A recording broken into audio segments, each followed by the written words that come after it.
आलेले अनुभव मानव जागृती या विषयावर बाबांनी 1966 पासून ही बैठक सुरू करून दिली आहे.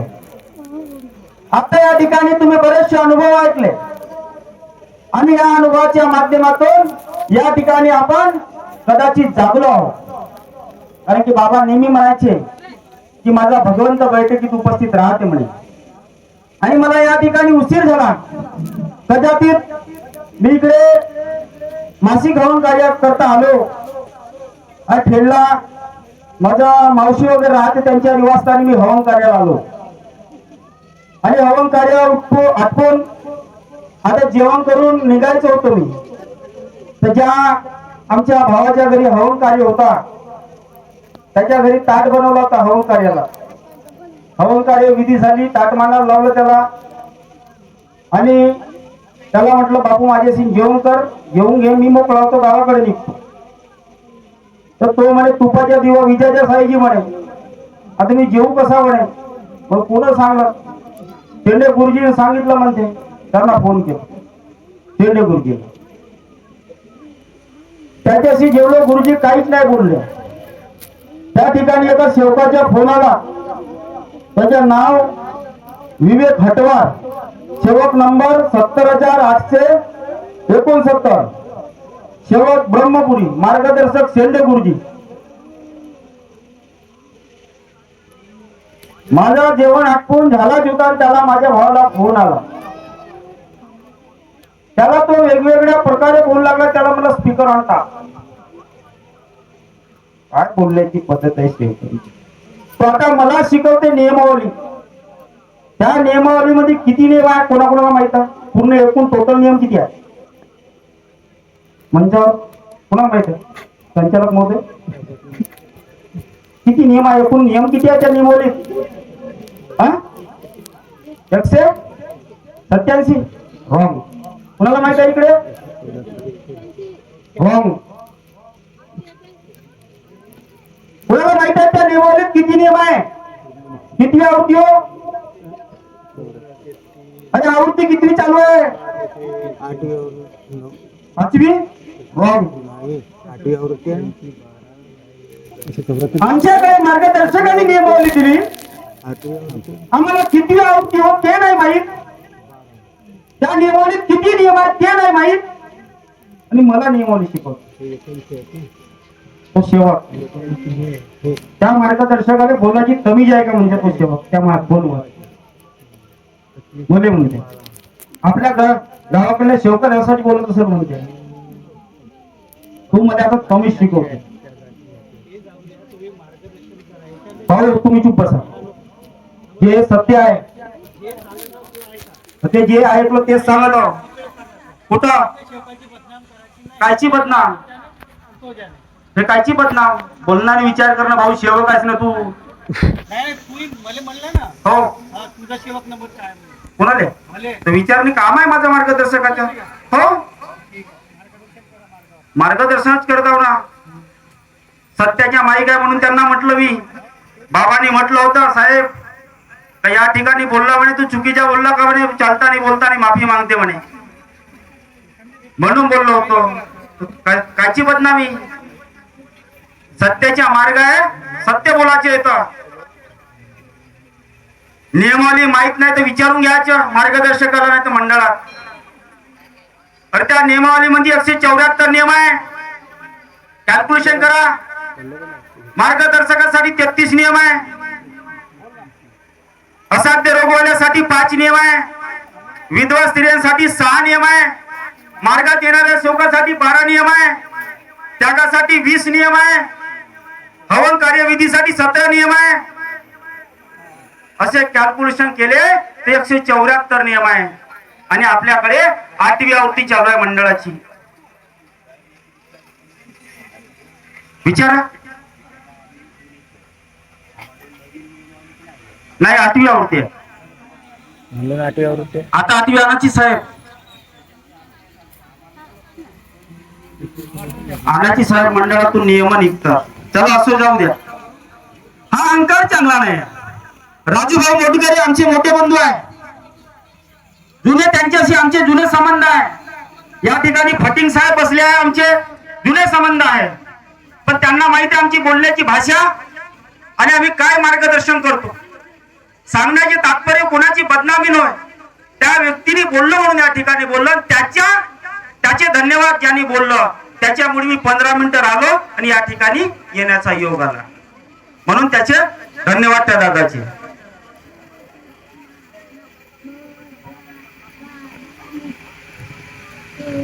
दुनिया करती है मनमानी, दुनिया करती है मनमानी, मानव लाख करे चतुराई, कर्म की गति नहीं चली रे मेरे सेवक भाई, दुख के कारण दर दर की ठोकर खाए हैं और लक्ष्य 84 योनियां घूमकर मेरे मानते की बाबा जुमदू जी के पास आए हैं. लक्ष्य 84 योनियां घूमकर मेरे मानते की बाबा जुमदू जी के पास आहे. बाबांनी म्हटलं या मार्गावर येण्यापूर्वी लक्ष्य 84 भोग येऊन भोगून आले म्हणे. साधा मार्ग मिळाला नाही. मार्गदर्शक नेहमी म्हणते मार्ग मरण्याचे आहे. का मेलो का मी वाटते तुम्हाला मेलो असेल म्हणून. अरे मरे मरो हर कोई कहे मरना जाए कोई, एक बार ऐसे मरो की दुबारा मरना न होई. एकच वेळा मरायला सांगितलंय बाबांनी. आम्ही काय जिवंत कुठं मेलो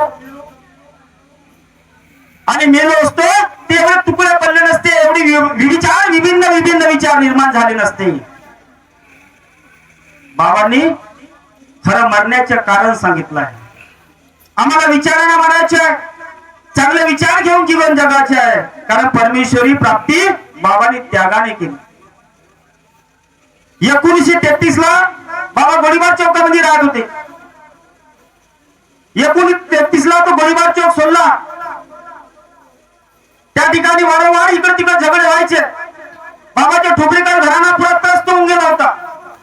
आणि 1933 मध्ये रामेश्वर तेलगाणीच्या मागे टिमकी मध्ये झुणके सावकाराचा घर विकाऊ होता आणि तेव्हा वय बाबाची 12 वर्षाची होती. आता कोणी कोणी म्हणते या ठिकाणी बोलताना बाबाचा जन्म हा टिमकीला झाला, पण बाबा टिमकी मध्ये आले तेव्हा 12 वर्षाची होती 1933 मध्ये. लोकांनी सांगितलं की हा झुणके सावकाराचा मकान आहे म्हणे, याच्यावर पायरीवर लाथ देता सनी मुसलमान म्हणून पावला म्हणे आणि तो या ठिकाणी सतावतो म्हणे. तो या ठिकाणी सतावतो म्हणे. आता बाबाच्या वडिलांना वाटलं आम्ही गुरुमार्गी आहोत. बाबांचे वडिलांचे गुरु म्हणजे विठोबाजींचे गुरु यादवराव महाराज धापेवाड्याचे. त्यांना वाटलं की आम्ही होम हवन पूजा करू आणि हे भूतारकी चालली जाईल, पण तसं झालं नाही. संयुक्त परिवार परिस्थिती हालाकीची होती त्यावेळेस 1933, 34, 35 मध्ये. परंतु भूतारकी दूर झाली नाही. बाबाला हनुमान चालीसा वाचण्याचा छंद होता. दिवसातून 2 ते 3 वेळा हनुमान चालीसा वाचत होते बाबा. आणि दैवी शक्ती घडामोडी काय घडवेल काय सांगता येत नाही, कारण परमेश्वराची लीला ही अगाध आहे. कधी नाही येणारा व्यक्ती मौजाचा संन्यासी नाही. लोक या बायको संन्यासी म्हणून सांगते, संन्यासी नाही, मंत्र संन्यासाचा होता. तो व्यक्ती साधा होता.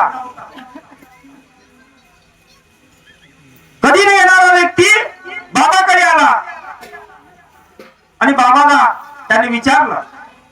बाबांनी आपली आपत्ती सांगितली आणि त्या साध्या व्यक्तीने सांगितली बाबाला की माझं वडील म्हणे एका संन्यासा बरोबर आहेत होता म्हणे, आणि तो मेल्याच्या नंतर ते सर्व विधी माझ्या वडिलांनी आणली म्हणे, पण माझ्या वडिलांनी विधी केली नाही म्हणे, कारण माझे वडील तीर्थ वगैरे बनवून द्यायचे म्हणे तर आंधळे झाले होते म्हणे. एवढं कठीण मंत्र आहे म्हणे. साध्य जरी झाला तर परिवारालाच नाही तर संपूर्ण जगाला दुरुस्त करू शकाल म्हणे, आणि साध्य जरी झाला नाही तर तुम्ही पागल होऊ शकाल किंवा मरू शकाल म्हणे. साधी कृपा नाही सेवक मित्रांनो. आम्हाला तुम्हाला वाटत असेल की ही कृपा काही एवढीशी आहे, साधा आहे, कशी विनंती केली, कशी प्रार्थना केली, कशी देवी तुला आचरण केले तरी चालते, पण नाही. माझ्या बाबांनी कधी साधी समजली नाही आणि साधं समजू दिले नाही सेवकांना. आज ज्यांना साधं समजते त्यांच्या त्यांच्या विचाराचा भाग. ठीक आहे म्हणलं बाबांनी, ठीक आहे मी करतो म्हणे. घ्या. त्या व्यक्तीने मंत्र लिहून दिला. 52 अक्षराचा मंत्र होता साहेब, अर्धा लिहिलाय माझ्याकडे. आणि ती विधी दिली. तो व्यक्ती गावाला गेला आणि 26 नोव्हेंबर 1945 ला बाबांनी विधीला सुरुवात केली. आता हा विषय घेण्यामागे एक कारण सांगतो की येणारे पुढे 3 तारखेला सृष्टी हवन कार्य आहे. एका भगवंताचा प्रगट दिन म्हणून आपला मानव धर्माचा सर्वात मोठा सण आनंदाने उत्साहाने आपल्या आपल्या घरी त्या दिवशी साजरा करत असतो. साजरा करायचे सेवकांना घेऊन मी करतो. साजरा करायचे सेवकांना घेऊन. तुमच्या परिसरात माहित नाही, प्रत्येक परिसरात वेगवेगळं काय ना आहे. 6 जानेवारी 1946 ला बाबांनी 41 दिवसाची विधी समाप्त केली. 42व्या दिवशी बाबा ज्यांच्याकडून विधी घेतली त्यांच्याकडे गेले आणि त्यांनी ज्यांच्याकडून विधी घेतली त्यांनी बाबाचे पाहुणे म्हणून स्वागत केले.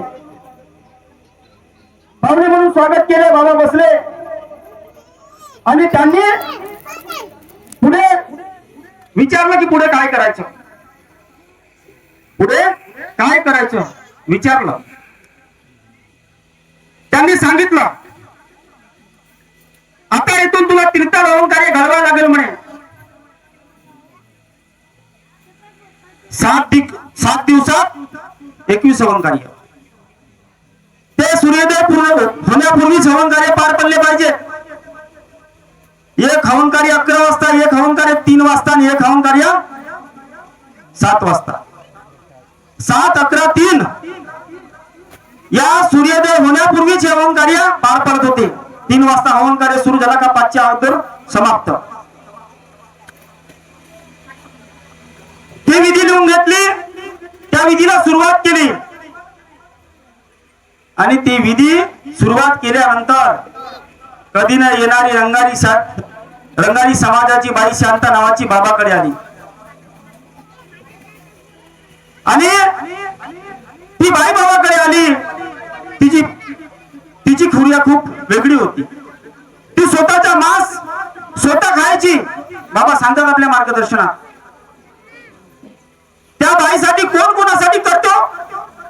आज मार्गदर्शक सांगते की देवा तर सुखी समाधानी झाला, तू त्या गळवून टाक, त्यागाचे कार्य पार पाड. तर आपण ढवळाढवळ करतो. आता आम्ही ज्यांच्या बरोबर राहतो, बाबा बरोबर राहिले लोक, ते सांगतात 3 दिवसाचे कार्य दिले त्याग, 11 दिवसाचे कार्य दिले बाबा डायरेक्ट त्याग, 3, 7, 11, 21 बाबा डायरेक्ट त्याग. एक असा सेवक आहे साहेब, तुम्ही तिकडले जाऊ म्हणता 1982च्या लक्ष्मण मेहर बाबांनी डायरेक्ट त्याग दिला. त्याला साधे कार्य नाही. त्यांच्याशी बसलो आम्ही म्हणून सांगतात ते आम्हाला. पण आज 11 दिवसाची सेवक कार्य झाले का 4 दिवस घ्या, 5 दिवस घ्या, 15 दिवस गॅप ठेवतो. जे साधना आहे, जे आपण साध्या कार्याचा सेवक एक साधक आहोत, त्या साधनेला कुठेतरी खंडित करतो. आणि बाबांनी ती साधना सारखी जवळ 3 वर्ष सुरू ठेवली आणि ती कधी नाही येणारी संताबाई रंगारी समाजाची बाई बाबाकडे आली. त्या बाईसाठी बाबाने 42 दिवस हवन कार्य केले. कोण कोणासाठी करते. 42 दिवस हवन करूनही त्या बाईच्या अंगात भूत नाही निघाले. 43व्या दिवशी सकाळपासून बाबा सांगतात मार्गदर्शनात की सकाळपासून आंघोळ नाही केली म्हणे आणि जेवण नाही केलं म्हणे. सकाळपासून तर सायंकाळपर्यंत त्या बाईची भूत काढण्याची क्रिया सुरू ठेवली म्हणे. तरी त्या बाईच्या अंगातला भूत नाही निघाला. बाबांनी हताश होऊन गेले की हनुमानजीची प्राप्ती करू नये, हनुमानजीची प्राप्ती करू नये. एवढे कमजोर आहे, असक्त आहे म्हणे हनुमानजी की या कल्पना रूपी शक्तीला नष्ट करू शकत नाही, एका बाईच्या अंगातला भूत काढू शकत नाही. बाबा हताश होऊन गेले आणि बाबांनी त्या बाईला म्हटलं कि बाई बोले ये आखिरी फूक है बोले, इसके बाद मेरे पास नहीं आना बोले, आज से मैं किसी भगवान को नहीं मानूंगा बोले. आणि त्याच मंत्राने त्याच विधीने त्या बाईच्या अंगात ते भूत नाहीसे झाले. ते बाई बाबाकडे गेली, घराकडे गेली तर बाबाकडे पुन्हा आली नाही. बाबांनी केलेल्या प्रतिज्ञेकडे लक्ष केलं बाबाचं. तेव्हा बाबांनी हनुमानजी समोर प्रश्न ठेवला कि हे हनुमान जी, संसार में ऐसी कौन सी शक्ति है जो शैतान को एक पल में निकाल सके? भगवान किसे का और शैतान किसे का, इसका स्पष्टीकरण हमें समझा दो. त्यावेळेस हनुमानजीनी बाबाला मार्गदर्शन केलं कि विश्व में और एक शक्ति है बोले, वो सबका एक भगवान है, वो निराकार है, वो 24 घंटे चैतन्य में है, एक जागरूक शक्ति है. उसे प्राप्त करने के लिए तुम्हें और 5 दिन होम करना पड़ेगा. आणि ठरल्याप्रमाणे हनुमानजीच्या मार्गदर्शनाप्रमाणे बाबांनी घरच्या मंडळींना आदेश दिला आणि मातोश्री वानाऋषी आईने पुन्हा स्वच्छ घर केलं, पुरा वगैरे घेतल्या आणि 20 ऑगस्ट 1948 ला 5 हवन कार्य सुरुवात केली. आणि 25 ऑगस्ट 1948 ला बाबा स्वतः निराकारामध्ये आले. बाबाच्या मुख कमलातून शब्द बाहेर पडले कि ये सेवक तू मुझे कहा ढूंढ रहा है, मैं 24 घंटे तेरे पास हूं, जिस क्षण मैं तुझसे छूट जाऊंगा तेरा शरीर मुक्त हो जाएगा. तेव्हा बाबाला वाटलं मैं कितना अज्ञान था बोले, भगवान मेरे पास होकर मैं भगवान को कितना लंबा ढूंढ रहा हूं. आणि त्यावेळेस खऱ्या अर्थाने बाबाला एका परमेश्वराचा परिचय झाला. ये सेवक तू मुझे कहा ढूंढ रहा है, मैं 24 घंटे तेरे पास हूं, जिस क्षण मैं तुझसे छूट जाऊंगा तेरा शरीर मृत हो जाएगा. त्यावेळेस खऱ्या अर्थाने बाबाला एका परमेश्वराचा परिचय झाला आणि तोच परिचय बाबांनी तुम्हा आम्हाला सांगितलेला आहे. दुसरं काहीच नाही सांगितलं बाबांनी. त्यावेळेस बाबाला बैमान म्हटलं भगवंतानी. बाबाला तर परमेश्वरी प्राप्ती झाली, पण भगवान काय म्हणते बाबाला कि सेवक भले तूने मुझे प्राप्त किया है, मैं भगवान हूं, तू मानव है, मैं जानता हूं मानव है बेईमान है, उनमें से तू एक मानव है बोले, भले तूने मुझे प्राप्त किया, मैं मानव पर कदापि विश्वास नहीं करता बोले. आणि बाबाने त्या बेईमान या शब्दाचं उत्तर ढूंढलं कि ईमान. और भगवान मैं ऐसा वचन देता हूं बोले कि मैं आज से ईमान रखूंगा, ईमान ही भगवान समझूंगा और सत्य सेवा करूंगा. तेव्हापासून बाबांनी ईमान हा भगवान आहे म्हटलं. हे फोटो मध्ये भगवान नाही म्हटलं. हे आमची विचारधारा जी चुकीची बनवून ठेवली आम्ही. हा फोटो भगवान नाही म्हटलं, हा भगवान आहे असं कधी म्हटलं नाही बाबांनी. ईमान भगवान आहे म्हणे. बाबाचे मार्गदर्शन आहे, 12 मार्गदर्शन आज भी एक एक शब्द हृदयामध्ये टोचलेले आहे. काय बाबा मार्गदर्शन करतात आणि कसे करतात. आणि आम्ही फोटोत भगवान पाहतो. बाबा म्हणे कुठे पाहता म्हणे देव. अरे देवाच्या ठिकाणी म्हणे तुमच्याकडे सरकावर फोटो देवऱ्यात घरावर की कचऱ्यात पाहता म्हणे भगवान. हा बाबांचा प्रश्न आहे. माझ्या मार्गदर्शन आहे बाबाचे. अरे हा नाही एखाद्या जन्माने कुठे पाहते सांगा म्हणे. नाही समजत तर मी समजून देतो म्हणे. पण बाबा समोर कोणीही बोलत नव्हते. अरे मी पाहतो तो भगवान दिसते म्हणे आणि तुम्ही कुठे पाहता म्हणे. खाली घर कुत्तो का राज होता है बोले. देवा देवा मी भुयारला सोडून आलो तो भगवान आणि इकडे मी काही केलं असतो तरी जमला असता का. नाही, माझा भगवान माझ्यापाशी आहे, माझा बाबा माझ्यापाशी आहे, हा माझा आत्मविश्वास आहे. फोटो असली म्हणजे माझा भगवान माझ्यापाशी आहे असं होत नाही. बाबाने परिचय करून दिला.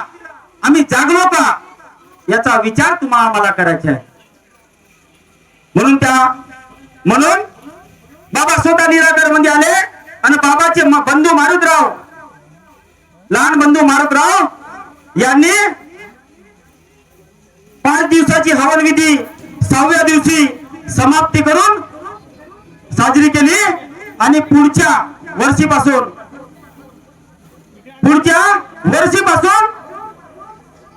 षष्ठी हवन कार्य सांगितलं बाबांनी आणि बाबांच्या आदेशाप्रमाणे आज तुम्ही आम्ही येणाऱ्या 3 तारखेला दरवर्षी षष्ठी हवन कार्य साजरा करत असतो. म्हणून मी ते नेहमी म्हणत असतो, भक्ती केली त्यागाने आले धावनी हनुमानजी, आले धावनी हनुमानजी. बाबांनी परमेश्वरी कृपा त्यागाने केली. जुने लोक सांगतात 6 वर्षाच्या त्याग केला म्हणतात बाबांना. मीनं नाही पाहिला, पण आम्ही ज्यांच्या बरोबर आलो बाबा बरोबर फिरणारे लोक ते सांगतात आम्हाला. आम्ही त्यांच्याकडूनच शिकलो, नाही तर मला काहीच नाही समजत. भक्ती केली त्यागाने आले धावनी हनुमानजी, आले धावनी हनुमानजी. प्राप्ती केली बाबाने आले धावनी हनुमानजी, आले धावनी हनुमानजी. मंत्र संन्यासाचा कठीण आहे मोठा, साध्य नाही झाला तर जीवनात धोका. ज्या व्यक्तीने बाबांना मंत्र दिला त्यांनी सांगितलं बाबाला, मंत्र संन्यासाचा कठीण आहे मोठा, साध्य नाही झाला तर जीवनात धोका. प्राप्ती केली बाबांनी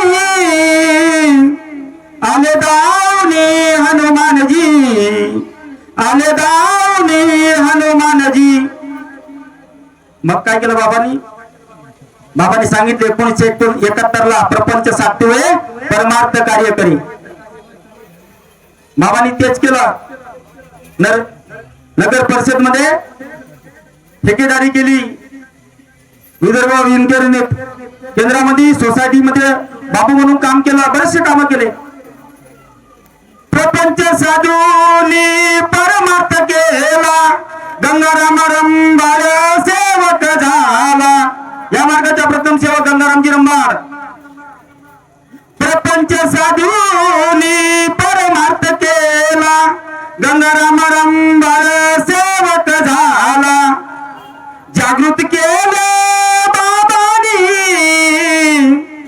आले धावनी हनुमानजी, आले धावनी हनुमानजी. मग काय केलं बाबांनी? आपल्याला जीवन जगण्याकरता सुखी समाधानी होण्याकरता 4 तत्व 3 शब्द 5 नियम दिले. तत्व शब्द नियम म्हणण्यापुरतीच नको ठेवा.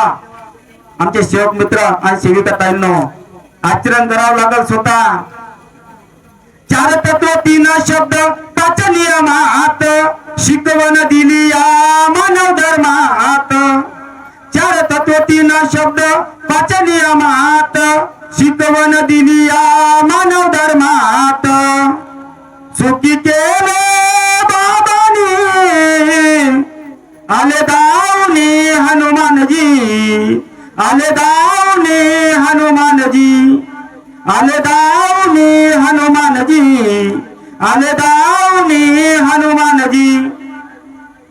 त्यावेळेस मानते की बाबा जुमदीजींनी त्यागाने परमेश्वरी प्राप्ती केली आणि हनुमानजीच्या मार्गदर्शनाप्रमाणे एका परमेश्वराची प्राप्ती झाली. म्हणून ते नेहमी म्हणत असतो की सर्व परिव्यापक माझा भगवंत आहे रे, कुठं शोधतो मानवा भगवंत मानवात पारी. मग कुठं पाहतो आम्ही? कुठं पाहतो? या ठिकाणी त्या ताईने खूप सुंदर सांगितलं की मार्ग सोपी आणि साधा आहे, मार्ग दाखवणारा व्यवस्थित पाहिजे. ताईने खूप सुंदर या ठिकाणी आपले मनोगत व्यक्त केले. मार्ग साधा आणि सोपी आहे. आम्ही आमच्या विचाराने त्याला कठीण करण्याचे प्रयत्न करतो. बिलकुल साधा आणि सोपी आहे, काही कठीण नाही आहे. मार्ग म्हणजे रस्ता आणि दर्शक म्हणजे दाखवणारा. परमेश्वरी प्राप्तीची दिशा दाखवणारा त्याला म्हणतात मार्गदर्शक. म्हणून आपल्याला आज जागण्याची गरज आहे. आता नाही जगलो तर केव्हा नाही जगणार. जाग जाव सेवक, सेवक की जागने की बारी है, अभी नहीं जागोगे तो कभी नहीं जागोगे, देर करने से भला सुधार करो, सुधारने की बारी तुम्हारी हमारी आई है. शब्दाला खूप महत्व आहे, शब्दावर परमेश्वरी कृपा उभी आहे. नामदेवराव मचाळे नंदापुरीच्या बाबाचा शब्द तोडला, नागपूरला गेला होता, नागपूरला गेला, उडदाची डाळ वगैरे विकला आणि बाबाच्या दर्शना करता गेला. दर्शना करता गेल्यानंतर बाबांनी विचारलं कुठं आला म्हणे. बाबांनी त्याला विचारल्यानंतर बाबाला सांगितलं नामदेवरावनी की बाबा म्हणे उडदाची डाळ वगैरे विकायला आलो आणि आपली परमात्मा एक बँक होती, त्यावेळेस बँकेचे 500 रुपये फी भरलो. बाबा तुमच्या दर्शना करता आलो. बाबाने म्हटलं बिल्लासपूर रायपूरला दौरा निघाला म्हणे, तू दौऱ्यात चाल म्हणे. आता याने ढवळाढवळ केली नामदेवरावनी. याच्याकडे पैसे होते त्यावेळेस 50-60 रुपये तिकीट होती. याने बाबाला सांगितलं मला काम आहे बाबा म्हणे, मी काही दौऱ्यावर येऊ शकत नाही म्हणे. बाबाच्या दौरा सामोर गेला, हा घरी आला. याच्या मनात स्वार्थ होता. बाबा अंतर्यामी होते, अंतर मनातले विचार ओळखून टाकायचे. बाबा चेहरा पाहिला बरोबर बाबा सांगून द्यायचे की याचे विचार काय आहेत, नाहीचे कर्म काय आहे. संतोषराव वानकडे आबाजी सांगायचे, बंगालचे करत जादूगार त्यांच्याशी आम्ही बसतो. आता मरण पावले कोरोनात, आम्ही नेहमी बसायचो बाबाजी बरोबर. बाबा एवढे अंतर्यामी होते म्हणे की मी 700 खंड विद्या होती म्हणे माझ्याकडं. इंद्रजाल, वशीकरण, अघोरी, एक मंत्र मारलो तर चालता माणूस पक्षी बनवून टाकू म्हणे. 11 लोकाले मारलो म्हणे. बाबाजी बरोबर मी बरेचसे वेळा बसलो. जेव्हा कनान नदीवर स्वाहा केलो म्हणे विद्या, तेव्हा बाबांनी ओळखलं म्हणे मला, खरंच तू आता सेवक बनण्याच्या लायकीचे आहे. म्हणून बाबा अंतर्यामी होते म्हणे. संतोषराव वानखेडे आबाजी सांगतात आम्हाला. बाबाने ओळखून टाकलं याला वेळ आहे, पण यांनी खोटं बोललं बाबाशी. हा गावाकडे आला, 2 मिनिटं. गावाकडे आला, याची प्रकृती बयकली. आखिर हा कोमापर्यंत चालला गेला. गावातल्या सेवक मंडळींनी याच्यासाठी कार्य केले, दुरुस्त झाला, परंतु औषध उपचार बंद झाला नाही. बाबाच्या दौरा वापस आला, पुन्हा बाबाकडे गेला. बाबाला हकीकत सांगितली. बाबाच्या दौरा घरी घेतला. घरी आला, पत्नीला म्हणते की बाबाच्या दौरा उद्या येणार आहे. शेवकीन बाईला सांगायचा का बरं, पण शेवकीन बाईला एक गोष्ट सांगते नामदेवराव मचाळे नंदापुरीच्या, बॅनर बाबाच्या दौरा घरी येणार आहे, पण बाबा समोर काहीच बोलत नाही म्हणते. बाबाच्या दौऱ्याला वेळ कमी आहे म्हणून शॉर्टकट घेतो. बाबाच्या दौऱ्याला बाबांनी त्या बाईला पाहिलं, शेवकीन बाईला, सर्व बोलतानी चालतानी. परंतु जेव्हा बाबांनी त्या बाईला बोलवलं त्यावेळेस ती बाई बाबाकडे आली, पण बाबा समोर एकच शब्द बोलू शकत नव्हती. कारण या मार्गात शब्दाला खूप महत्व आहे आणि मार्ग सत्याचे आहे. बाबा समोर एकच शब्द बोलू शकत नव्हती. तोंड बंद झाला. बाबा म्हणे बोलणं बाई, बाबा म्हणे बोलणं बाई. ती बाई बोलू शकत नव्हती. बाबांनी नामदेवला बोलवलं. नामदेवराव म्हणे काय चूक झाली सांग.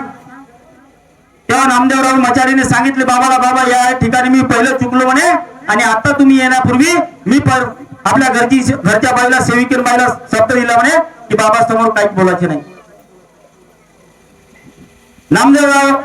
नामदेवरावनी बाबाला माफी मागितली, पुढे मार्गदर्शन केलं आणि त्या बाई बोलायला लागली. बाबा गावाकडे परतलं. नामदेवरावने आपली चूक कबूल केली आणि सुखी समाधानाने जीवन जगण्यास त्याची सुरुवात झाली. मग अनुभव पुष्कळ आहे आणि वेळ कमी आहे. वेळ माझी झाली आहे. सांगायचं खूप असते, पण आपण ऐकूनही घेतलं पाहिजे आणि आपल्या जीवनात काही गोष्टी उतरवलं पाहिजे, नाही का. म्हणून वेळेअभावी मी एवढेच बोलून मी नेहमीच परमेश्वराला विनंती करत असतो, कारण माझ्या भगवान आणि माझ्या बाबा या ठिकाणी जागृत असते. माझ्या बाबांची व्याख्या आणि आम्ही अनुभवलेले लोक आहोत की करतो विनंती तुझे भगवंता, जे सर्वांना शक्ती आणि बुद्धी, गुणगान तुझ्या गाणे आम्हा मिळत राहो अशी सद्बुद्धी, मिळत राहो अशी सद्बुद्धी. एवढे बोलून आपल्या शब्दाला विराम देतो. सर्वांना माझा नमस्कार जी, नमस्कार.